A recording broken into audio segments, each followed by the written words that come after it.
मेरी बहन ने मेरी शादीशुदा जिंदगी में ऐसी आग लगाई कि मेरी जिंदगी दोज़ख से भी बदतर बन गई। एक दिन किसी बात पर मेरी बहन से मेरी लड़ाई हो गई तो उसने मेरे शौहर को कॉल करके मेरे बारे में पता नहीं क्या कुछ नहीं कहा। मेरे शौहर ने मुझ पर जुल्म की इंतहा कर दी।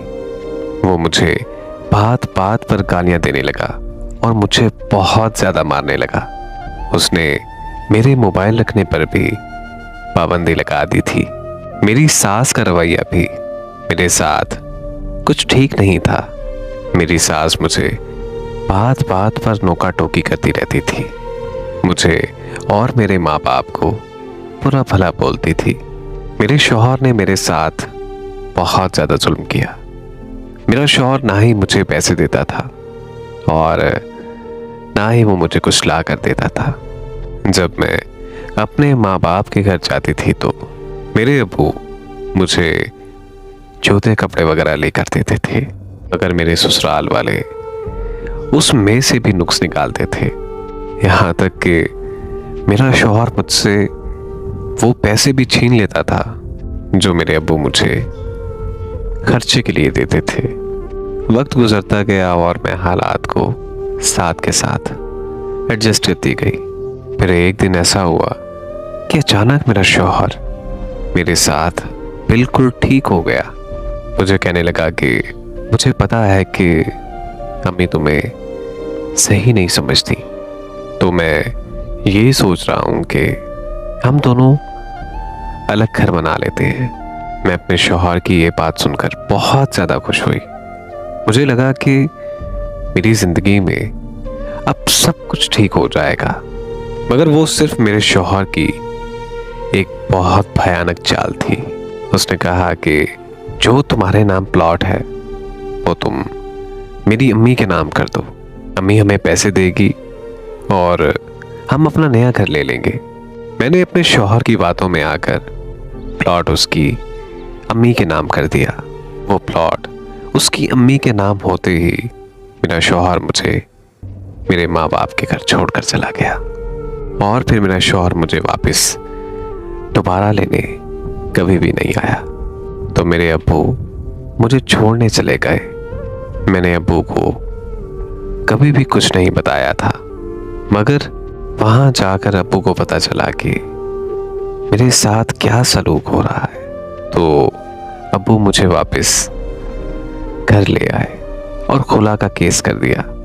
मगर मेरे बहन भाइयों और भाभियों का सलूक मुझसे हरगिज अच्छा नहीं था। तो एक दिन मैं अपने अब्बू से चोरी छुपे अपने शौहर के पास ले गई, मगर मेरे शौहर ने मुझे अपने साथ रखने से साफ साफ इनकार कर दिया। और फिर मेरा भाई आकर मुझे दोबारा अपने साथ घर वापस ले गया। कुछ दिन बाद मैंने कोर्ट में जाकर खुला ले ली। मैं किस कर्ब से गुजर रही हूँ ये सिर्फ मैं जानती हूँ या अल्लाह की ज़ात जानती है।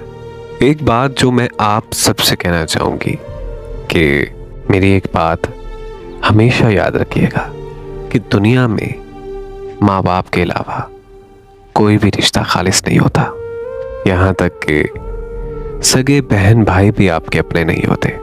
आज मेरे बहन भाई मुझे ऐसे ताना देते हैं कि मेरा दिल करता है कि मैं यहाँ से कहीं दूर भाग जाऊं, लेकिन बाद में मुझे याद आता है कि मैं तो सिर्फ एक लड़की हूँ और लड़कियों को ये ज़माना अकेले रहने नहीं देता। रो रो कर अब तो आंखों से आंसू भी खत्म नहीं होते।